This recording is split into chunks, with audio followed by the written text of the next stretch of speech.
Grand Équateur, en tout cas, moi qu'on a Katia Congo démocratique, Mboka Nabiso, namo il y a la situation, la province de l'Équateur, d'une manière générale. Bon, je ne sais pas, tout le voilà, Grand Équateur ou bien Équateur en particulier comme province. Grand Équateur, et puis tu as chuté dans la province de l'Équateur actuelle.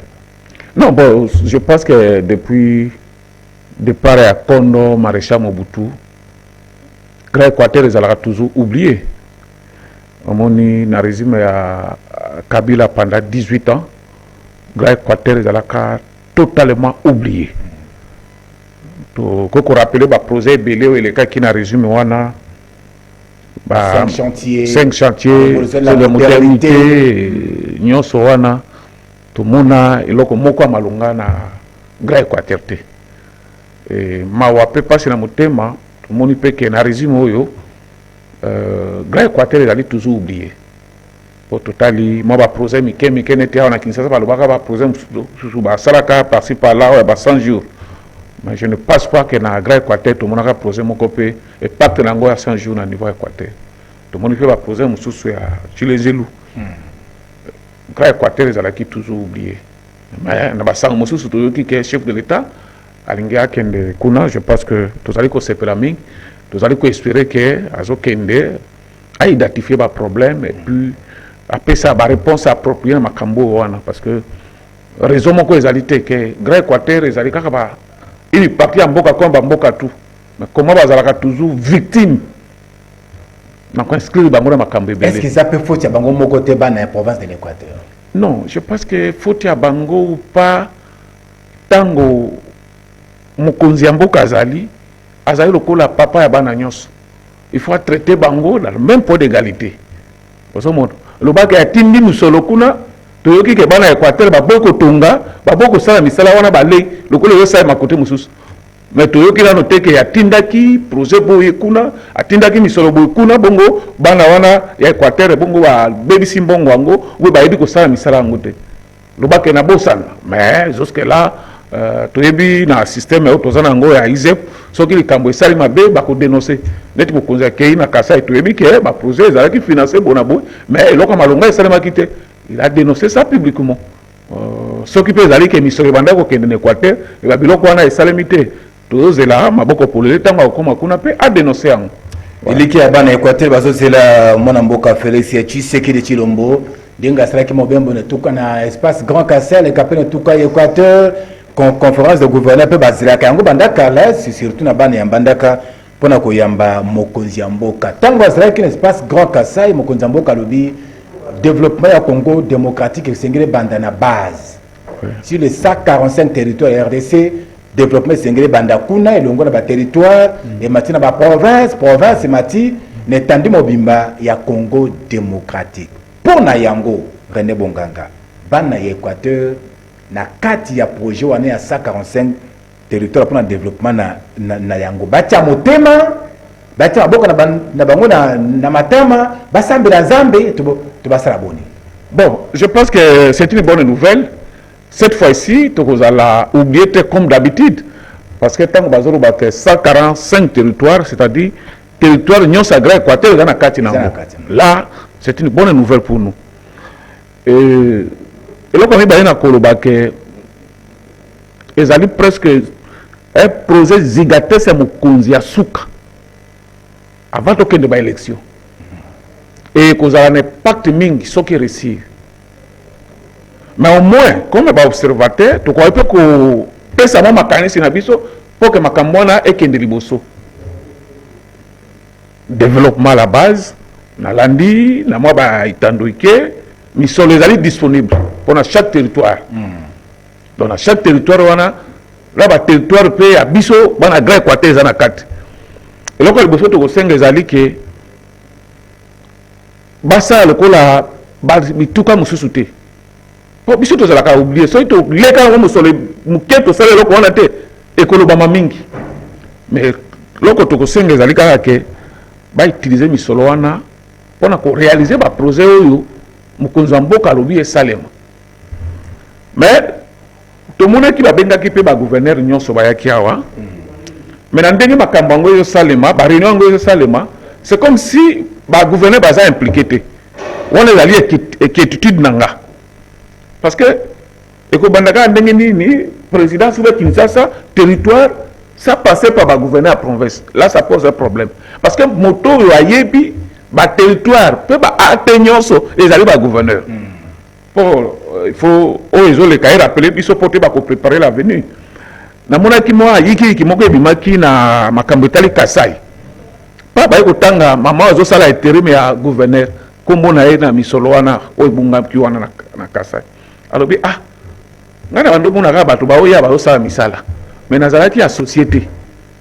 ba oti mbala moko Kinshasa ba ye na mona kaka ba conseiller mokonzi ozo sala ba défilé wa ba zozonga na yebi eloko moko te mais lelo nazoka na ba radio na bato nyonso ke mbongo ba pesaki société telle mais après tout naza mokonzi ya province il fallait nazala associé ba bisanga etala to pesi société boy mbongo autant pona misala boy dire ya misala ezali boy na sala bénéfice que moi suivi mais nazalaki automatiquement outside mais lelo tango misala na sali malamu te kombo ya province kombo na ngai gouverneur ekomi kotanga manakati alors tout le monde a dit kanisi wana eza malamu donc il faut cette fois ici bato ya liboso oyo ba ko associer bango ezali ba gouverneur parce que bango baza ba représentant chef de l'état de la province voilà bazali ba représentant chef de l'état ba province wana je suis très mal dans ma peau que ba réunion ya planning wana yo salema awa mais ba province bazali ba représentant na bango wana te ba gouverneur bazala ba représentant na bango wana te likambo kasa epesi biso exemple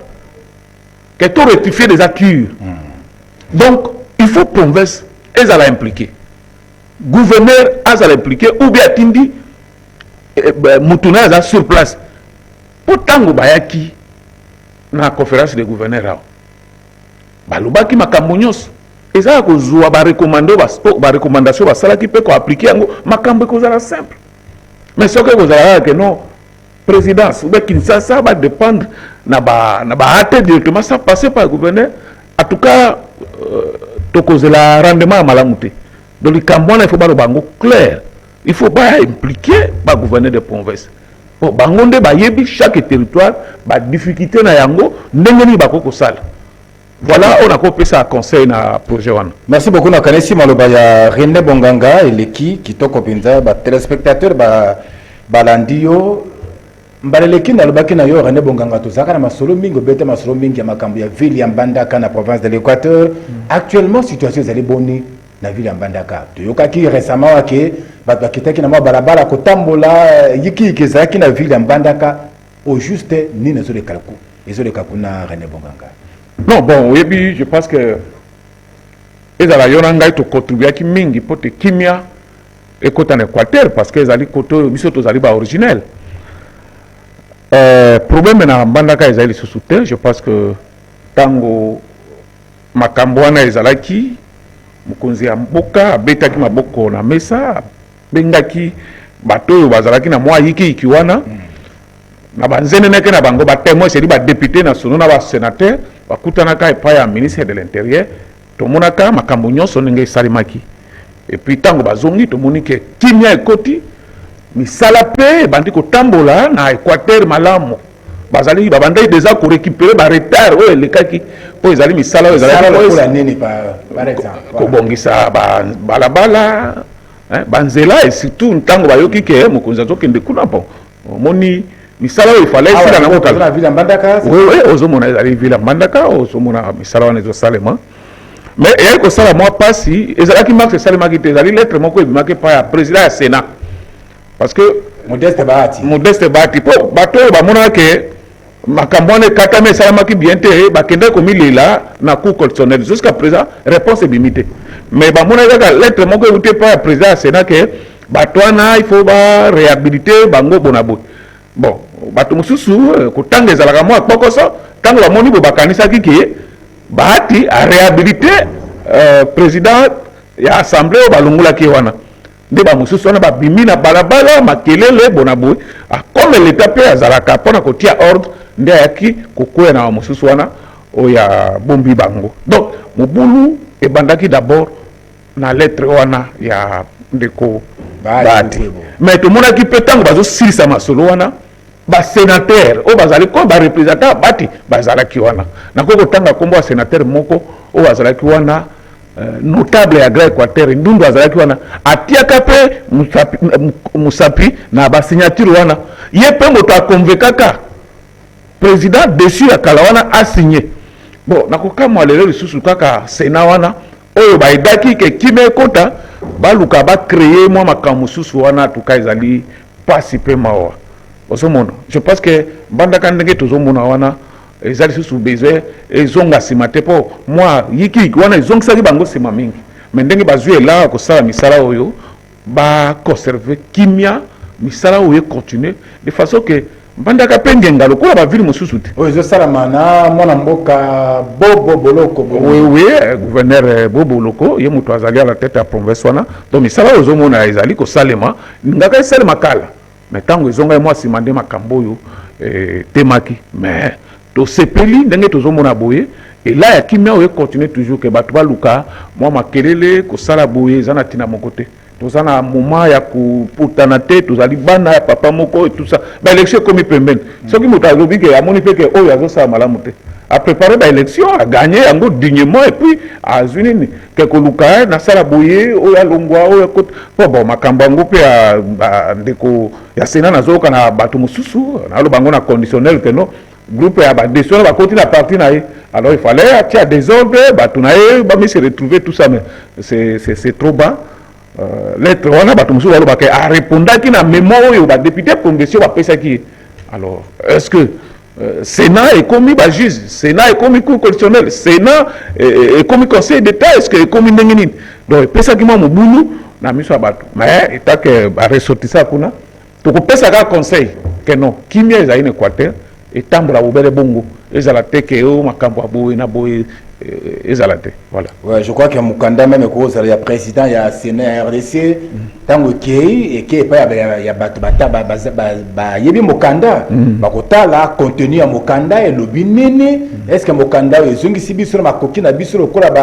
ba lobeli ya bana mboka est-ce que ezali réponse est-ce que ezali na kanisi bato bazaki Mukanda bazaki tango nyonso ya kotanga ya ko décortiquer moko yeba nini mokambi ya Sénat ya Congo akomeli biso soki kozalaki mokande lebi makambo mosusu bino bosali makambo mosusu na kati ezali nzela ya komema potopoto penza na kati ya mboka puis yango ekosala te que province de l'Équateur ekosala te que Congo démocratique ekende vraiment liboso alors na ba leader ya province de l'Équateur René Bonganga parce que bango pe ba perisi moto mosusu bango pe ba yesi yiki ke moni mosusu ezali kaka bango pendant que bango bavandi mingi awa na ville ya Kinshasa na ba condition ya malamu bandeko bazala ba province na ba condition ya malamu mingi te na ba pasi na mitungisi mikakatano balingi tano nso kamata pétrole kotia na kati ya moto pelaka kaka na bandeko na biso wana ndeko René Bonganga opesi bango tolini. Bon, je pense que balanda exemple ya prophète politique Jean-Pierre Bemba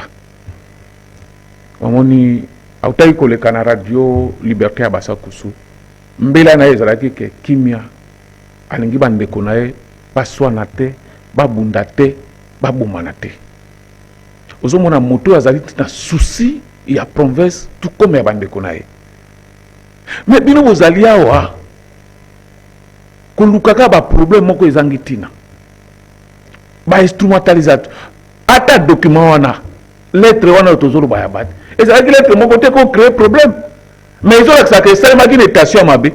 po bato mosusu ozali député ozalaki député ata mosala esili mais ntango ozwi lettre wana otangi okoyeba te moto akokata likambo boye ezali cour constitutionnelle ou bien conseil d'état yo kobenga bato ndenge nini okita na bango na nzela oyo ebiki document wana euti na cour constitutionnelle te euti na cour de cassation te même na conseil d'état te okobimisa bato na balabala pourquoi koloba donc babiloko wana ezalaki na étation ya mabe ezala ntina moko te osomona balanda exemple ya premier notable toza na ye na Équateur Jean-Pierre Bemba omoni makambo elekaki ou ebandaki koleka na basakusu esalaki motema pasi azwaki meme décision ke soki na maladi oyo eza bote alingaki kita ye moko kuna na terrain mpona kotia kimia mpona kosolo na bandeko na ye ozomona mais bamosusu ezali ndenge wana te bazali kolinga te ke province ekende liboso bazali kolinga te ke mboka ezala kimia donc soki bato bazali kobomana bango bazosepela soki bato bazali koswana bango bazosepela ezali principalement bon namoni natali na baimage mosusu bazofélicité tozosepela na sénateur oyo po azosala tout gouverneur alongwa tozosepela na donc mosala ya sénateur ezala nde kolongola bagouverneur ou bien azali représentant ya province ozomona tozolinga ndeke ndenge mokonzi ya mboka alinga kende kuna ezala badepute na biso basénateur na biso balakisa biso ke tala ndenge botindaka biso toyebisaka président boye ou asala te ou toyebisaka président boye soki asala eloko boye ezalaka mpona biso mpona bona boye mais fort kaka mpona kolongola bato mpona kosala boye bakuba et tout ça mpona kotia bokabwani na kati ya province ezali bien te. Est-ce que kolongola bato tolongoli Bobo Boloko tolongoli Bolamba tolongoli Jacques-Claude Baende tolongoli yango nde kotindika province ekende liboso René Bonganga ekotindika province ekende liboso te? C'est ce qu'on appelle la stabilité politique. Oya fandi oyo azamabe oya ye azamabe finalement no lingini mutu malama akouta wapi osemona tout ça kaka po ba mi se retrouver omoni to yebi ba jewana oya ko benga bien gouverneur bo etindanga bo so gouverneur lobi ke izate e bandi c'est comme ça mais to ko tonga mboka ndenge nini osemona to yoka petit peuple mawa osemona omoni biso Grand Équateur pas problème sérieux to ko koluba surtout biso bana ya Grand Équateur ba notable na biso wana ba zulu benga ba notable et loko liboso ba ko stala ndeke 18 ans tozalaka totalement oublié.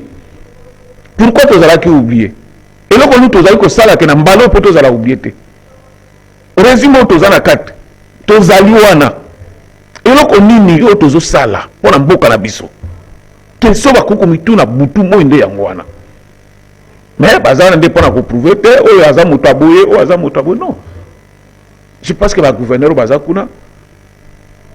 Bazali Bato MST, mais tel discours, il y a prophète politique qui j'appelle Bemba. Pour ça, Bemba Zalaki, Congo Mobimba Bazala Malam, Congo Bazala Malam, Grand Équateur Bazala Malam, Balia Malam, Azana pour ça, Moubou Te Kimia. Pour la nuit, Moussou Bakolanda, exemple, on a été. Kolukaga a problème et tout ça, bonabo. Tous en retard, coincé résumé, que non, tous ont oublié pendant 18 ans. Mais cette fois-ci, tous les ministres, ils ont Grand Équateur, tous les sénateurs, ils ont Grand Équateur, tous les députés, ils ont Grand Équateur. Mais là, tout n'a pas convaincre Bisso d'abord. Nous, nous avons des institutions, bazali pour dans le coup de la province na Bisso. Voilà un peu tout ce que nous avons. Voilà, tu l'andi na bokebi penza René Bonganga Mokambia Babembiste. Awana ville province ya Kinshasa pe na Congo démocratique mobimba makanisi maye pona mboka na biso Congo bolandi wana pona province de l'Équateur. Eza pasi bandeko balandi ezali mawa. Soko fandi na Kisasa na bisika mususu komona ke na Congo ça va. Mais bimaka kana Kinshasa. Soki pe na ntele ya masuwa. Soki na ntele ya pepo. Ton ntele ya motuka oko comprendre que Congo est un problème sérieux. Congo est un makambo. Congo est un pasi. Congo est un pokoso.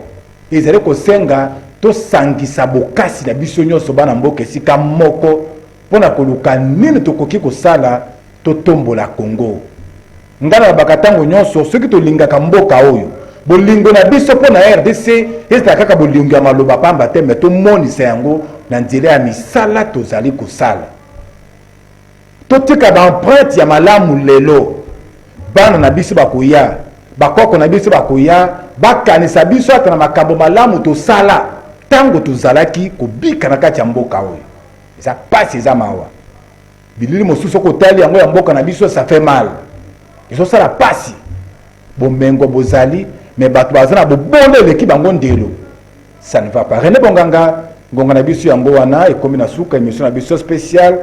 yango wana vraiment ekomi na suka lelo baboka boyana ba téléspectateurs ekoki penza kozala nini na kopesa la conseil pour na ba sénateur ba député ba gouverneur ou bazali ba originaire ya Grand Équateur que bazala na un agenda clair et précis pour mokonzi mboka zo kitakuna tokozanga ba divergence te mais ils la sujet ya kokabola biso pour freiner développement ya province na biso totala nini mokonzi oyo asali nano na mbandaka te asala yango nani mokonzi oyo asala yango na Guado te asala yango nini mokonzi oyo asali nano na Chwapa te asala yango nini mokonzi oyo asali nano na Gemena te asala yango nini mokonzi oyo asali nano na Mongala na Lisala te asala yango. C'est ce qui est plus important. Voilà, on a encore le bas comme moi souka. Voilà, masolo commune à souka, masolo commune à souka. Tuyambaki pona bino René Bonganga Mokambia Babembiste lisanga zele kosunga Mouvement de libération du Congo MLC lingomba ya mwana mboka Jean-Pierre Bemba Gombo Baimoto singa ya pakiba bundaka na ko isambo yepe to pesi mbote bisika zele kolanda biso masolo na biso yango wana ekomi na souka botondi mingi na bino banso bozaki libago ya kolanda biso pona lelo ya kolobezale bele mais etandoke ezali kambo na ngonga ndenge tofandi na mboka ya mondele toyebake na mboka ya mondele makambo nyonso esale makana molongo lelo oyo toleli bandeko na biso na Matadi Kibala na nzela ya masini nzela ya ngbunduka kolongwa gare centrale okende na Matete baloka ndenge kenda kuna okota na Masina tala ndenge bato batonga nzinga nzinga bisika mosusu bavuzula rai bato bafandi na bango okoya na ndolo awa train nzenzela train ya Kitambo nyonso wana bato batonga mutu azolamba nzela ya rai yangoyo mama timoli mo libulu pembeni wana azolamba wana bomoya mutu eza sacré mais sengeli mpe na mutu ye moko ayeba kobatela bomoyi na ye naino tokomi na suka botikala malamu tokotani mbala ya nsima merci.